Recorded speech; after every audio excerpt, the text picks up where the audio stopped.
Ladies and gentlemen, my name is TotalBiscuit, and I would suggest perhaps trying a little Rock of Ages 2. 2011 was the time when I created a WTFS video on the original Rock of Ages. It was a different time back then, it was a different style of video, it was basically going in blind. Wasn't very informative, but I think it got the point across. It was the premier historically accurate historical figure flattening simulator.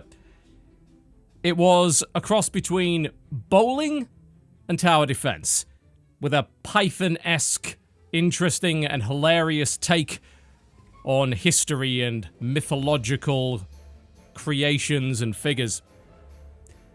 The same team, Ace Team, a Chilean developer, comes along once again 6 or 7 years later with Rock of Ages 2 Bigger in Boulder, which, from what I've played so far, and I played quite a bit on the stream and a little bit more off it, is exactly what I would have wanted out of a sequel for Rock of Ages. It's exactly what it says on the tin. It's bigger and it's bolder. First thing you may notice is immediately right off the bat, they've integrated online features a little bit more, but that's entirely optional. The game has a nice big campaign and plenty of AI modes to use. So if you don't want to play online, that's totally fine. It still has that split-screen multiplayer mode that the first one had. This time, however, it does have up to 4 players, which is a chaotic, hilarious mess. Worth looking at. Of course, a fairly small player base if you do not have friends, colleagues, or acquaintances to play with, but the story campaign does make up for that and is absolutely worth playing. A lot of that comes down to its hilarious cutscenes, which I'll show you momentarily after we've messed around a little bit with customization. Yeah, my historical figure, my general, is a burning giraffe. I'm not entirely sure how historical that is. Also unlocked. Yeah. And a few other characters you may or may not recognize. That is their version of William Wallace. I can't pronounce it. I'm not going to try. His name is Don. That's all I can say. You can customize your Boulder with different paint jobs, if you so desire. And you can customize your banner. We've gone just a little bit of Salvador Dali on this one. And there's all sorts of unlockable paint jobs and things you can get. Let's dive into the story campaign and show you why this game is worth your time. And it is, and it's funny, and I really want you to understand that point. So this time around you have this lovely little open world that you can roll around in, which will unlock various challenges on different parts of the map. There will be a cutscene on pretty much every one of them that introduces you to the historical or mythological figure that you will be battling. There have been some funny ones. I would love to see a new one. There will no doubt be one. That might be a good thing to try. Let's try Ren, or Rens, I don't know. Behind that it looks like there's an unlockable defense, so that's worth having. What's this all about?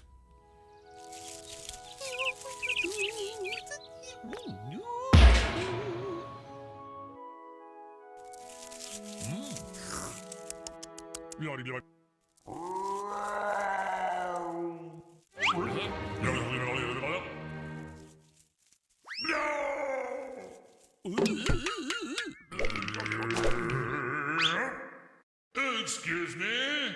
May I ask if you have seen, Oh mon Dieu! Je savais que vous viendriez! Jason. Je suis prête à détruire l'ennemi! Ici, nous mettrons les catapultes et les lanciers. Et bien sûr, n'oublions surtout pas que nous devons verser de l'huile bouillante sur les soldats. Oh, Dieu a adoré mon plan. Je suis si heureuse.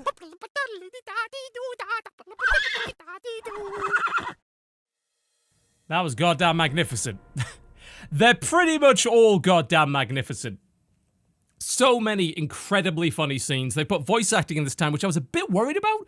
I thought that it may very well take away from the humor if it wasn't well done, but it's very well done. Not a problem. So this time around, you've got a loadout system which lets you, if you wish, take a couple of different boulder types which you unlock that have a bunch of different abilities and characteristics.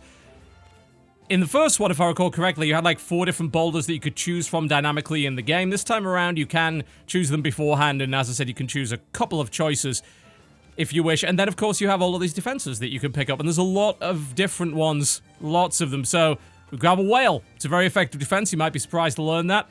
Some sticky cows, a war elephant. I do like my war elephants. A bank, which can be placed on a mine.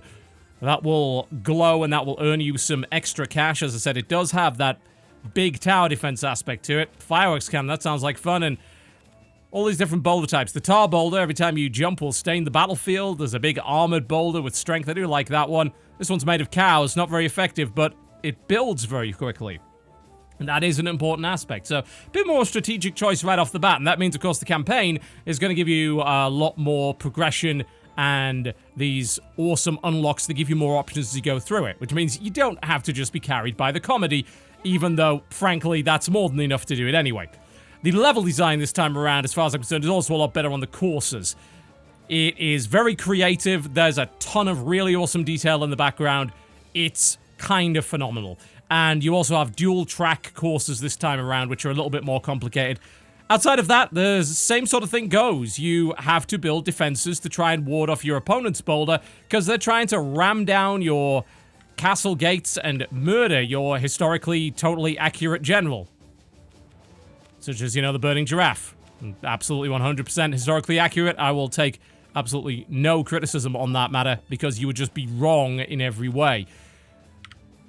A lot of it gives you the sort of orcs must die trap defense sort of feel. You really want to try and knock the opponent off the level, weaken his boulder so that by the time it strikes your door, it is damaged and doesn't do a lot. Hey, preferably if you can destroy it entirely, that's even better. But of course, it's worth bearing in mind that the more defenses your opponent destroys, the better it is for them, because they're going to be earning cash that way. So you've got to trade off between the strength of your boulder and the amount of money you make. You can see, there's the boulder being built. I have the longest building boulder in the game. So you may criticize it for a little bit of dead time while you're waiting for your boulder to construct, but it really is down to which boulder you choose and how much time you really spent building your defenses. Just bear in mind, the most impeccably constructed defense in this game is going to get knocked down very easily, so don't get too attached to them. Time to roll. Rock and roll. Eventually. Anytime now. There we go. And there's the second component of the game. It's the bowling aspect. Compare it to Super Monkey Ball if you like. Compare it to Katamari Damacy. Compare it to whatever the bloody hell you like, but ultimately it is follow the course, try not to fall off, blow up a bunch of stuff to earn some money, try not to take too much damage, avoid the enemy's defenses. This is the stuff that the AI has built, explosives and springboards, and they're bowling at the same time, so you might want to watch out for that. And just look at the amount of detail in the background. God, the art style of this game is phenomenal. It's even better than the first one, which is impressive. And this is one of the less impressive levels. There's some really great stuff. The Salvador Dali-inspired level with the melting clocks is amazing. There's some really awesome Greek art styles and aesthetics on display. There's a great mix of pseudo 2D with three-dimensional graphics. A lot of detail just worth poring over. That's where the opponent's boulder is. I can keep an eye on it. How effective were my defenses? They're alright. Fortunately, I did lose a bunch of those firework dispensers, and my whales didn't really do the job. We're gonna have to do something about that. That means just build more whales. Probably the answer to pretty much every question in life as far as I'm concerned. I don't think you have any proof otherwise, do you? Didn't think so. There we go. Like I said, if I was to level that criticism, there is this time of me sitting here doing nothing.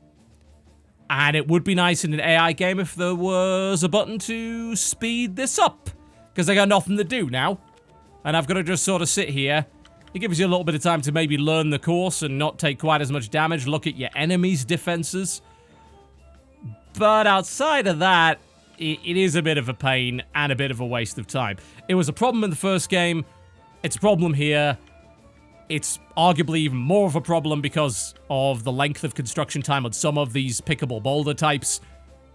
But you can fix that by picking a different, quicker building type if you like. There's not really a lot else to say about it if you're familiar with the first one, because it is more of the same, just better in every way. It's got some great gimmick levels. It has a foosball level. That 4-player multiplayer is utter nonsensical chaos. The split screen is a welcome feature, not very common in games these days, especially on PC.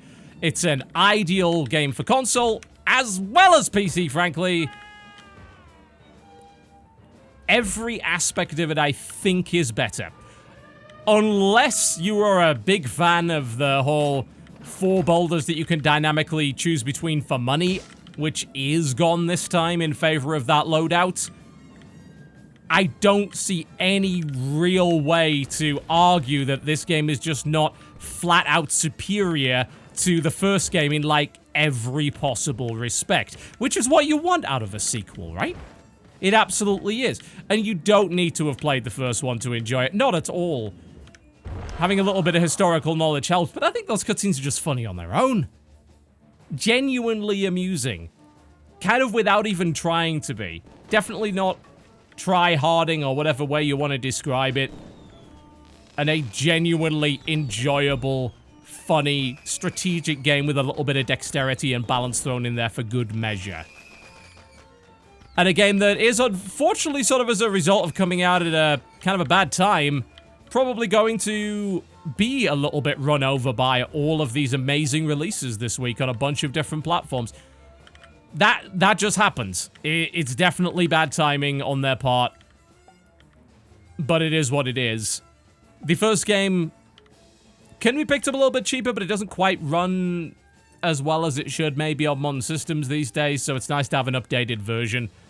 This is exactly the sort of easy to understand and quick to pick up game that this series is ideal for demonstrating. It's full of fun. You can grasp what this thing is within about 5 minutes, and you can enjoy the aesthetic, the wonderful selection of soundtrack, and the endless humor, even if you don't play the multiplayer mode.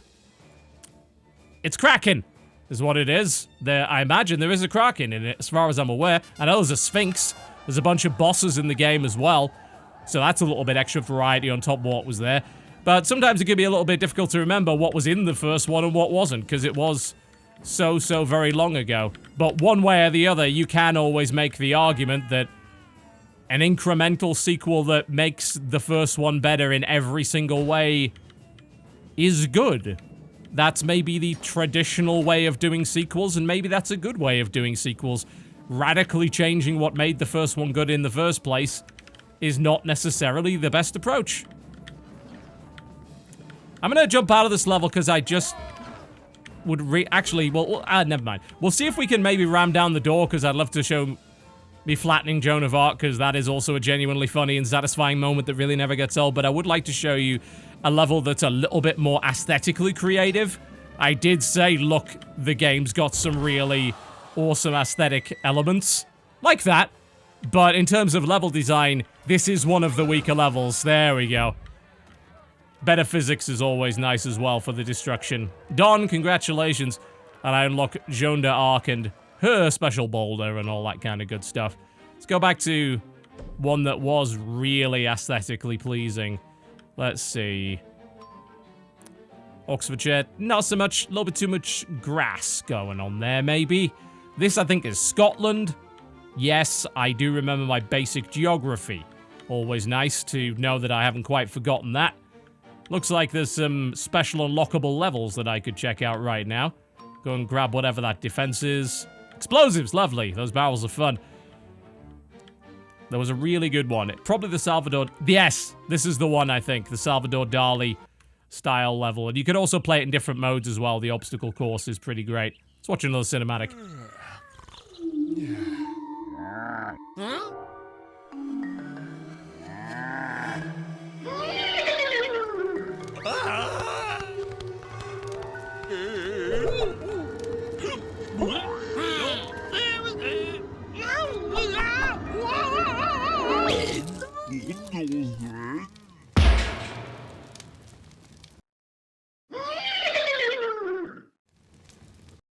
What do you mean you didn't learn about the burning giraffe in history class? Yeah, terrible education system have you got over there. Yeah, this is a very... It's quite complex level as well, with some nasty sand traps. If there was another criticism I was to level at it, this level has just sort of reminded me of that. Oh, we can do the balloon boulder to get a little bit of lift, and I'll pick a few different defenses to show you. If I was to level one more criticism, on levels like this, the AI doesn't really get the idea that sometimes it's best to just destroy your boulder and get going again than try to get out of these damn sand traps. They take quite a lot of work to get out of, and the AI has a tendency of wasting its time. Remember when I did the video on Nidhogg and I said, hey, the AI plays suboptimally? It does in this game a bit as well, but it's generally only guilty of that on the more complex levels with some of the new tricks like the sand traps. So that's something that could be fixed in patching, and of course is not really a problem in the multiplayer modes anyway, so not a major concern. There we go, and our boulder is going up a little bit faster. It's maybe not quite as fast as I would like. You do get the initial prep time, but it would be nice if it built maybe a bit quicker than this. I do dislike this downtime, but you will notice on the minimap there that we have a crossover course this time, which is pretty cool. In 4-player in particular, that makes a right royal mess of everything. We'll see just how effective these are. Catapulting them into the sand traps pretty good, but you can see just the detail in the backgrounds there, and you almost want to just stop and admire the view, and don't worry, if you fall into the sand traps, you'll have plenty of bloody time for that. But the surrealist look is great, and it just consistently surprises me how well Ace Team do with aesthetics and weird looks in their video games, as he goes straight into the damn sand trap. I did say this would happen. Oh, the balloon ball is nice, though. It does give you a lot more jumping ability and a few more options to play with. But it bursts very easily. Don't land on the explosives. There we go. Oh, God. Look at all this great stuff. Ace Team is so good at aesthetic design and world building when it comes to its art styles. And I love its surrealist take on pretty much everything. I don't know what that is, but I want it as a defense. They were great in Xenoclash. They did some pretty muted stuff in Abyss Odyssey, even though it wasn't itself very good. And Rock of Ages has taken that Python-esque 2D cardboard cutout aspect and taken it to 3D pretty much seamlessly. Usually I wouldn't have made it over there, but hey. I'm the boy in the balloon. Never mind. This time around. I think he's using the cow boulder. Yes. Can't imagine how good that actually is. I think you get the point. If you liked Rock of Ages, you should be buying this. If you haven't played Rock of Ages in the first place, this is a great way to start if you haven't managed to, say, pick up the original in a bundle for next to nothing. It's cracking. It's funny. It's everything a sequel should be. Rock of Ages 2, Bigger and Bolder, ladies and gentlemen, currently available for $15, your regional equivalent on Steam. My name is TotalBiscuit. Thank you very much for watching. If you enjoyed the video, by all means, do feel free to click the like button. If not, the dislike button is right over there. I'll see you next time.